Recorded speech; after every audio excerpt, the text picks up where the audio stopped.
The silver fork trembled in Marcus's hand as the Empress's golden eyes fixed upon him with an intensity that made his blood run cold. 300 courtiers watched in absolute silence, their elongated forms draped in ceremonial robes that shimmered like liquid starlight, while he, a human, a nobody from a conquered world, raised the first bite of her sacred meal to his lips. He chewed slowly, methodically, as he had been trained. The flavors were foreign, a mixture of sweetness and something metallic that humans could barely process. He swallowed and waited, counting the seconds as the Valkyrie court physician had instructed. "The food is safe, Your Radiance," Marcus announced, his voice steady despite the fear coiling in his stomach. Empress Sethara did not respond. He simply watched him with those unblinking eyes, her silver-white skin catching the light from the crystalline chandeliers above. Court whispered among themselves, their voices a rustling sound like wind through dead leaves. "You may serve Her Radiance," the court chamberlain declared, gesturing for the servants to present the meal. Marcus stepped back to his designated position, 3 paces behind and to the left of the imperial throne. His station. His place in the hierarchy of beings who served the most powerful ruler in the Valkyrie dominion. Oh, taster. Position so lowly that most courtiers pretended he did not exist. He had held this position for 47 days. 47 days of tasting exotic dishes that his human biology could barely process. 47 days of standing in silence while the court discussed humanity, as if his species were little more than useful animals. "The human territories have yielded promising mineral deposits," Lord Cavith was saying, his 4-fingered hands clasped before him. "If we increase the extraction quotas, the humans will resist," another noble interjected. "They always resist. It is their nature. Defiance without purpose."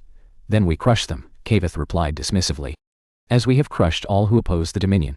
Marcus kept his face blank. He had learned that skill in the labor camps on Proxima, where showing emotion meant showing weakness. Where weakness meant death. The Empress raised one slender hand, and the court fell silent instantly. "Enough politics," she said, her voice carrying the harmonic undertones that marked Valkyrie royalty.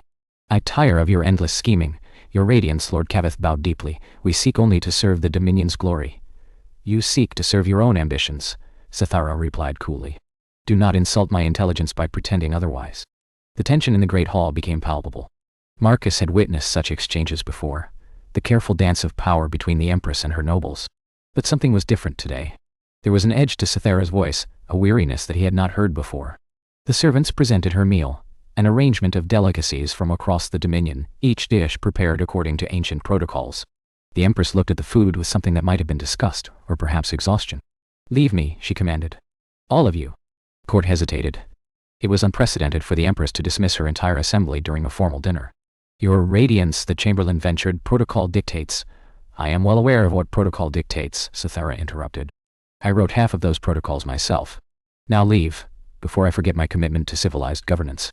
The nobles filed out in shocked silence, their robes whispering against the polished floor.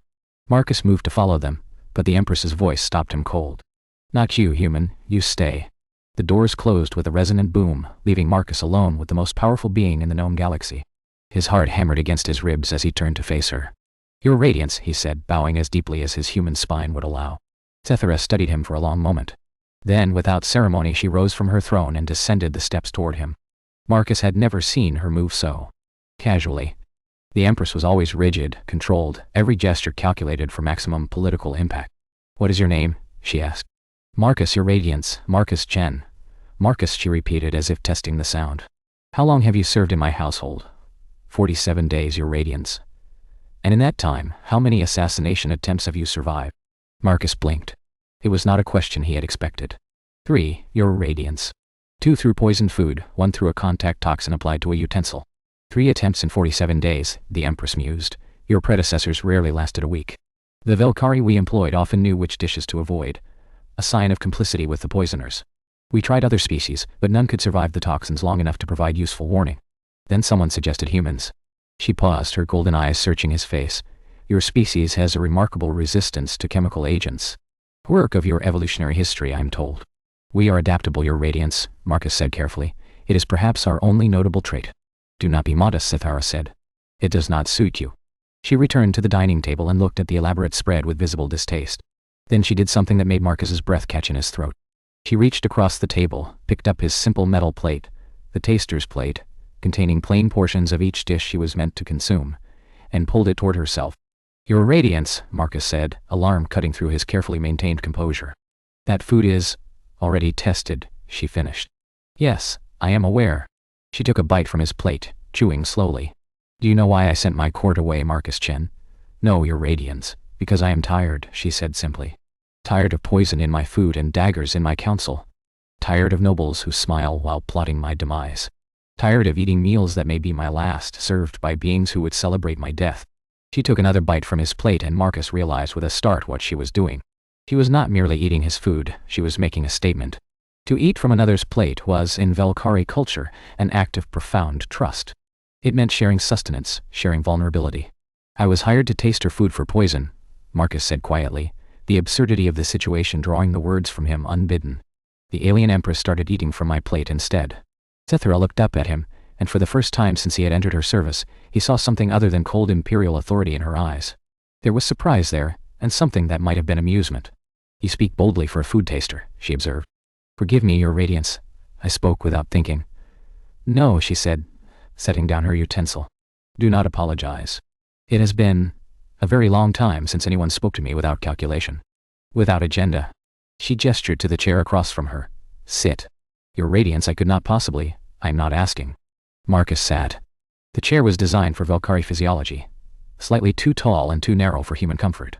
But he made no complaint. Across from him, the Empress of 1,000 worlds ate from a food taster's plate and studied him with those ancient golden eyes. Tell me about yourself, Marcus Chen, she said. And do not give me the sanitized version from your service records. I want the truth. Marcus hesitated. Truth was not something he shared easily. The truth was pain and loss and a desperate journey across the stars. But something in the Empress's voice, a weariness that echoed his own, made him speak.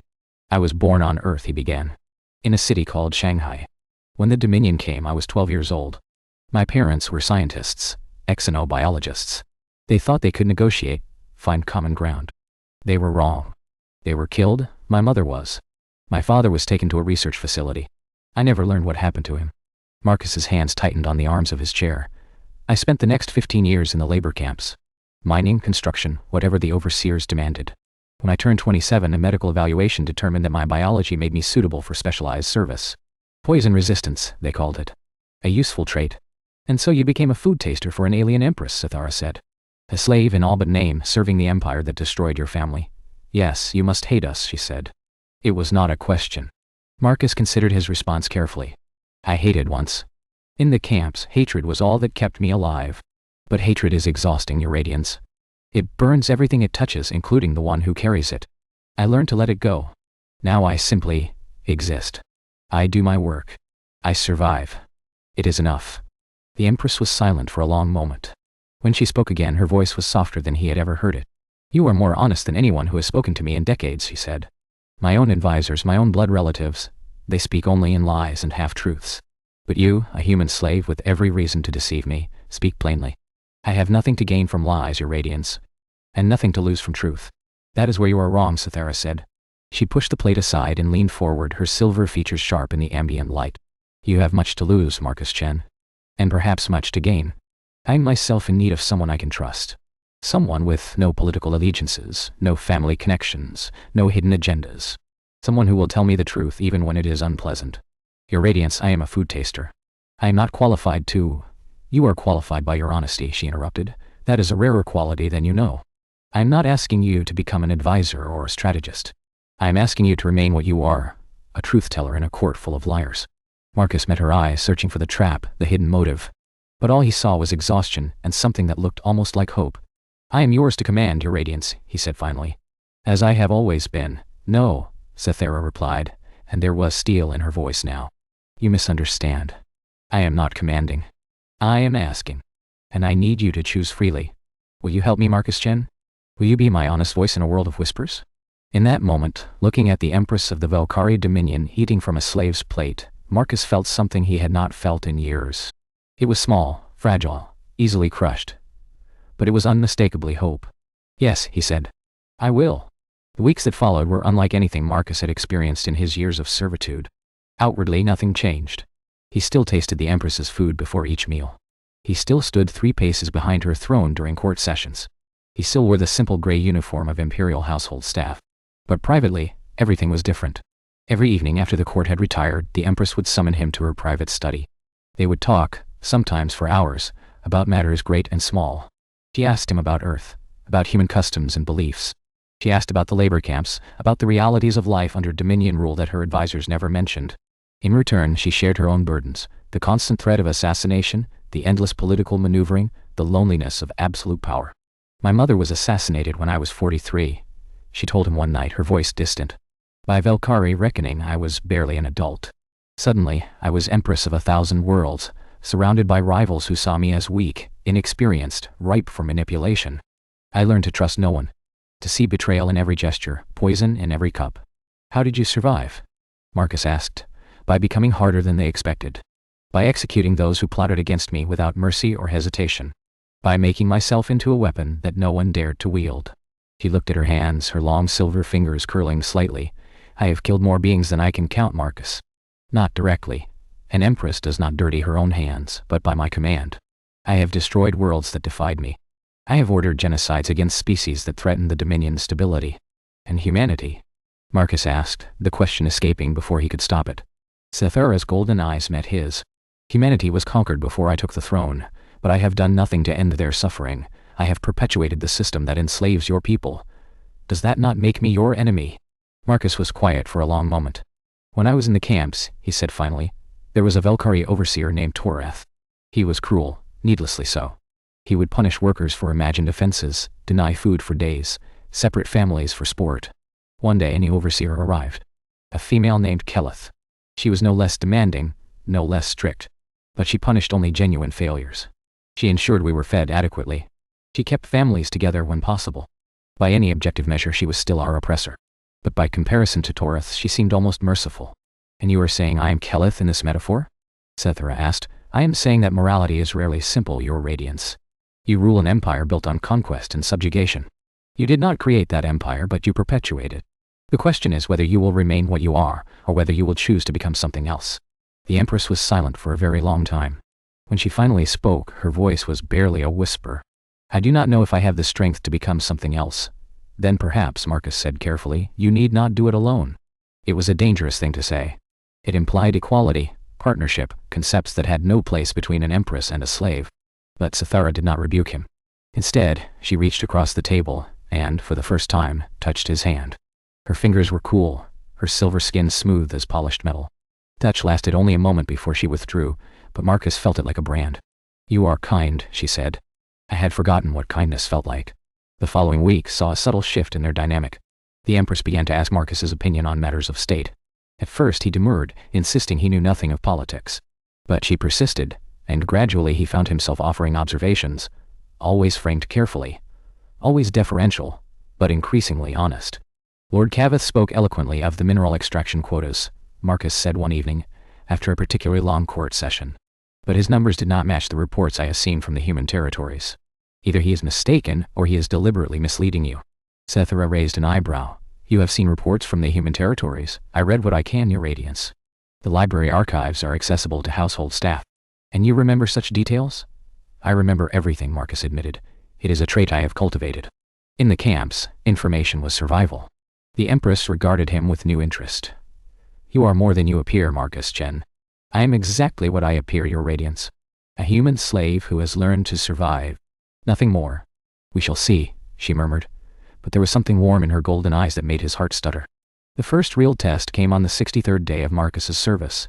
The Empress was hosting a diplomatic delegation from the Erythian Collective, a neighboring power that had been making aggressive moves along the Dominion's borders. The negotiations were tense, the stakes enormous. A wrong word could mean war, and in a war between stellar empires, billions would die. Marcus stood at his usual position, tasting each dish before it was served to the Empress. The Erythian ambassador, a towering being with crimson scales and multiple sets of eyes, watched him with undisguised contempt. You employ humans as servants? The ambassador remarked to Cythera. I was under the impression they were only suited for manual labor. Humans are more versatile than many believe, the Empress replied coolly. This one serves as my food taster. A food taster? The ambassador's scaled lips curled in what might have been amusement. You fear poisons so much that you use a lesser species as a living detector? How? Primitive. Marcus kept his face blank, though the insult burned. He had learned long ago that reacting to such provocations only invited more. It is a practical arrangement, Cythera said. Humans have remarkable resistance to toxins. And this one has proven particularly capable. Capable? The ambassador laughed, a harsh sound like grinding stones. It is an animal. A trained animal perhaps, but an animal nonetheless. Watch, touch, tear. Before Marcus could react, the ambassador snatched a fruit from the table and hurled it at his head. Marcus caught it reflexively, his camp-trained instincts faster than conscious thought. The Erythian court laughed. Even some of the Velkari nobles smiled at the display. See? The ambassador said. Good reflexes, my hunting beasts are the same. Marcus looked at the fruit in his hand, then at the Empress. Her face was utterly still, but he saw something flickering in her golden eyes, something cold and dangerous. Ambassador Kethril, Sithara said, her voice soft. You are a guest in my palace. I have extended you every courtesy protocol demands. But if you insult my household staff again, I will consider it an insult to myself. And I do not respond well to insults. The temperature in the room seemed to drop. The ambassador's multiple eyes blinked in confusion. Your Radiance, I meant no offense. You were merely demonstrating your contempt for a being you consider beneath you, Sithara interrupted. A being who has served me faithfully and well. A being who has survived more than you could imagine. She rose from her throne, her silver form radiating cold authority. The Velkari dominion does not measure worth by species or birth. We measure worth by deeds and loyalty. By that measure, my food taster is worth more than half the nobles in this room. The silence that followed was absolute. Marcus stood frozen, the fruit still in his hand, unable to believe what he had just heard. Now, the Empress continued, resuming her seat, shall we continue our negotiations? Or do you have further observations about my household arrangements? The remainder of the diplomatic session passed in subdued tension. Marcus performed his duties mechanically, his mind reeling from Sithara's defense. No one had ever spoken for him before. In all his years of servitude, no one had ever suggested that he had worth beyond his utility. That night, when the Empress summoned him to her study, Marcus found that his usual composure had deserted him. Your Radiance, he said, his voice rough. What you did today was necessary, she finished. The ambassador needed to be reminded of his place. His species has grown arrogant. They needed to see that the Dominion does not tolerate disrespect, even toward a servant. It was more than that, Marcus said. You called me. What he said.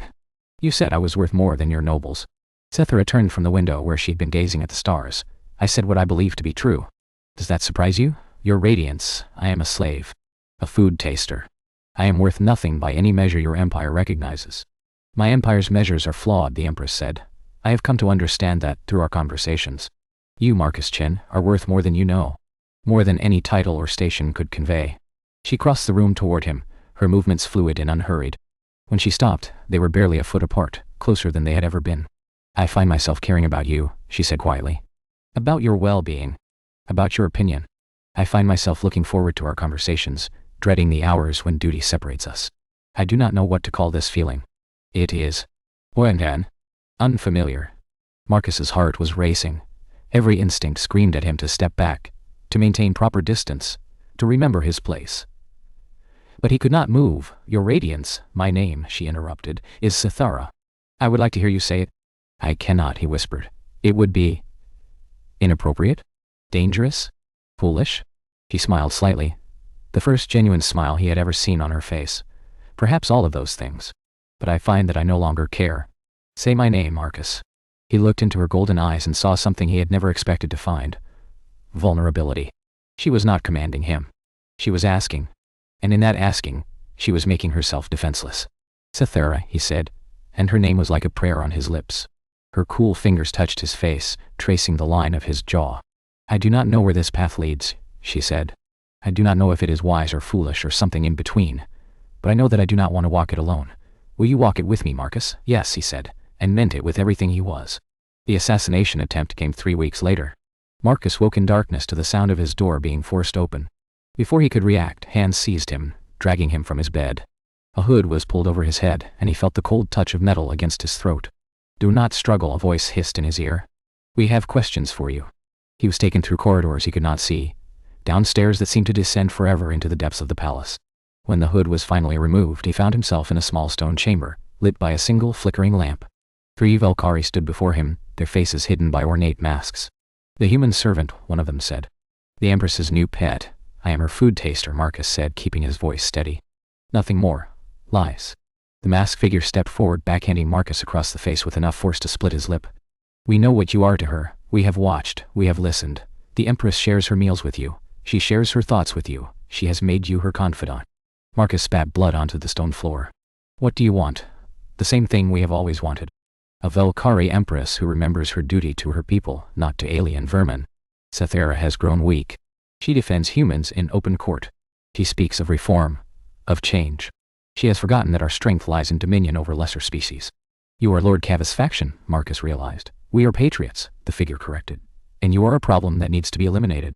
But first you will tell us everything. The Empress's weaknesses. Her secrets. The layout of her private chambers. Everything. I will tell you nothing. The beating that followed was methodical and efficient.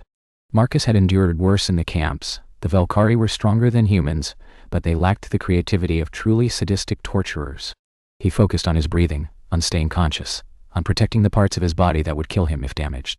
Through it all, he said nothing. Remarkable, one of his interrogators observed, after what might have been hours. The human refuses to break. Perhaps they are more resilient than we believed. Then we will use other methods, the leader said. He produced a small device from his robes, a neural disruptor, capable of causing unimaginable pain without leaving physical marks. This will loosen his tongue. The first pulse drove Marcus to his knees. It felt like fire in his veins, lightning in his bones. He screamed despite himself, his body convulsing. Tell us what we want to know, the leader said, and the pain will stop. Through the agony, Marcus thought of Cythera. Her cool fingers on his face. Of her golden eyes filled with hope. Of her voice, soft in the darkness, saying his name. No, he gasped. The second pulse was worse. The third, worse still. By the fifth, Marcus was barely conscious, his vision swimming, his thoughts fragmenting. Stubborn creature, the leader spat. Very well. We will kill you and find another way to reach the Empress. Perhaps she will be more tractable after we send her your head. The masked figure raised a blade, its edge gleaming in the lamplight. And then the door exploded inward. Marcus had never seen Cythera fight. He had not even known she could. But what entered that chamber was not the cold, controlled Empress he had come to know. It was something ancient and terrible, a predator unleashed. She moved faster than his eyes could follow, her silver form blurring as she struck. The first conspirator fell with his throat torn open. The second managed to raise his blade before her fist shattered his mask, and the skull beneath it. The third, the leader, tried to run, but she caught him before he had taken 3 steps. You touched him, she said, and her voice was nothing Marcus had ever heard before. It was the sound of stars dying, of worlds ending. You hurt him, your radiance, the leader gasped. Please, where is your loyalty to your people now? Cythera asked. Where is your strength, your dominion over lesser species? Show me.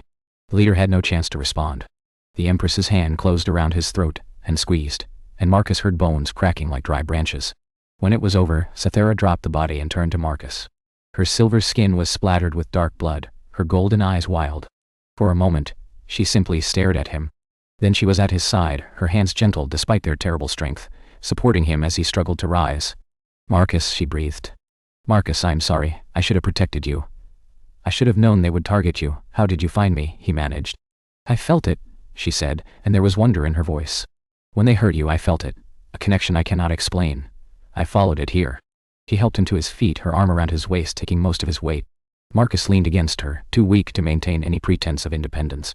You came for me, he said. You killed for me. I would destroy worlds for you, Cythera replied, and there was no exaggeration in her voice. I would burn the Dominion to ash before I would let anyone harm you again. That seems excessive, Marcus murmured, and was rewarded with something that might have been a laugh. Perhaps, she admitted. But it is how I feel. I do not know when you became so important to me, Marcus Chen. I only know that you are. And I will not apologize for protecting what is mine. She carried him through the palace, ignoring the servants who stared and the guards who rushed to attend her. She took him to her own chambers, a place no servant had ever entered, and laid him on her bed. Your physicians should see me, Marcus protested weakly. The servant quarters. You are not going to the servant quarters, Cythera said firmly. You are staying here where I can watch over you, where no one will touch you again. Your radiance, Cythera, she corrected. Always Cythera when we are alone. Marcus looked up at her, at the blood drying on her silver skin, at the fierce protectiveness in her eyes. Cythera, he repeated. I am not worthy of this. Of you. I am a human slave. You are an empress. You are Marcus Chen, she replied, the only being in the galaxy I trust completely. The only one who speaks truth to me. The only one who sees me as something other than a weapon or a prize. She sat beside him on the bed, her hand finding his. I do not care what you are by the standards of my empire. I care only what you are to me. And what is that? I do not know yet, she admitted. But I intend to find out. The days that followed were strange and dreamlike. Marcus recovered in the Empress's chambers, tended by her personal physicians under her watchful eye. She spent every moment she could at his side, reading to him, talking with him, simply sitting in companionable silence. The court whispered, "Of course." The Empress's unprecedented defense of a human servant, followed by her killing of 3 noble conspirators, had sent shockwaves through the Dominion. Some called her mad. Others called her weak, controlled by an alien influence. Still others, a growing minority, called her visionary. "They will try again," Marcus said, on the 5th day of his recovery. "Cavith's faction will not rest until one of us is dead." "I know," Cythera replied. "That is why I have ordered Lord Cavith's arrest. He and 47 of his allies will stand trial for treason." "Will they be convicted?" "They will be executed," she said flatly. "I have the evidence. I have the authority. And I will not tolerate any threat to you, to us." Marcus reached for her hand. "Cythera, I do not want you to become a tyrant for my sake." "I am not becoming a tyrant," she replied. "I am becoming something else. Something better, perhaps. Or at least different." She met his eyes. "You asked me once whether I would remain what I was or become something else. I think I am finally ready to answer that question." "And the answer?" "Change," she said, "for the Dominion. For my people. For humanity. For you." She lifted his hand to her lips and pressed a kiss against his knuckles. "I do not know if I can succeed. The forces arrayed against reform are powerful. But I know that I must try." "Then I will be beside you," Marcus said. "Whatever comes." Cythera smiled, a real smile, warm and open, and full of hope. "I am counting on it." The ceremony was unlike anything the Volcari Dominion had witnessed in 10,000 years. In the great hall where Marcus had first tasted the Empress's food, where he had stood 3 paces behind her throne as a nameless servant, the entire court had gathered. Nobles, ambassadors, military commanders, representatives from 100 worlds. All watched as Empress, Cythera III stood before the assembled masses and spoke words that would reshape galactic history. "For millennia," she said, her voice carrying to every corner of the vast chamber, "the Dominion has measured worth by species, by birth, by the accidents of biology and origin. We have called some beings lesser and used that designation to justify conquest, exploitation, and cruelty.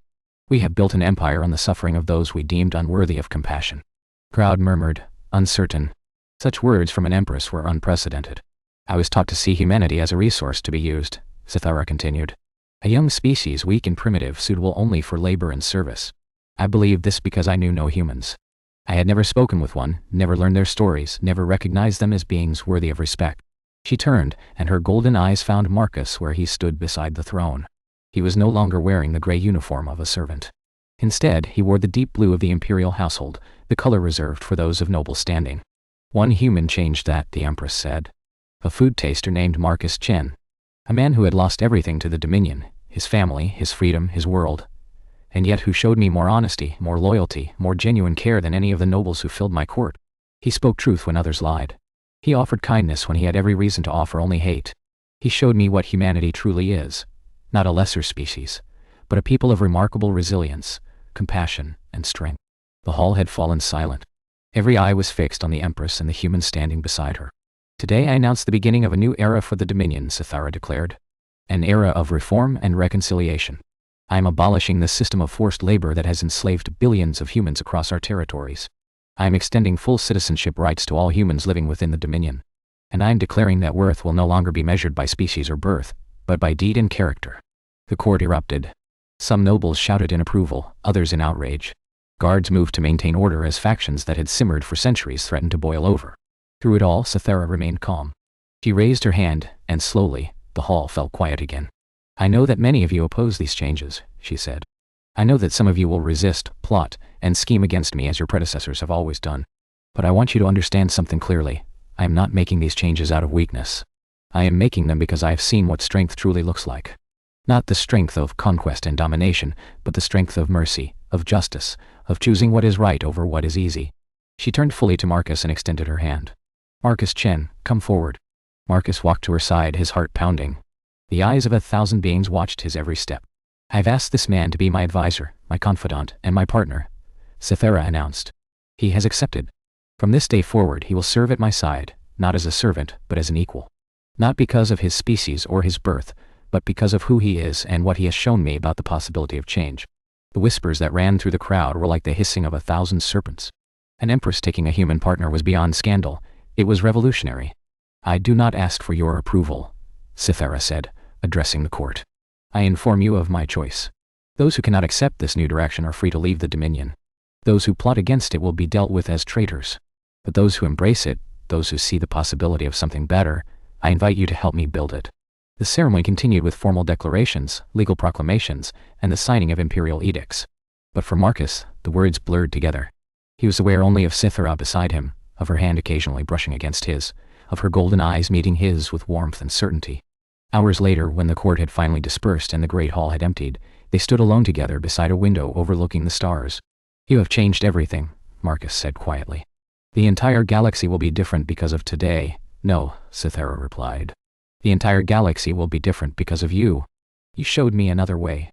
You made me believe it was possible. I am only one man. One man who survived the unsurvivable. One man who kept his humanity in the face of inhumanity. One man who showed an Empress how to be more than her title." She turned to face him fully. "Do you remember what you said the first day we truly spoke? I was hired to taste her food for poison. The alien Empress started eating from my plate instead." Marcus smiled at the memory. "I spoke without thinking." "You spoke the truth," Cythera said. "I ate from your plate because I trusted you. Because in that moment, for the first time in decades, I wanted to trust someone.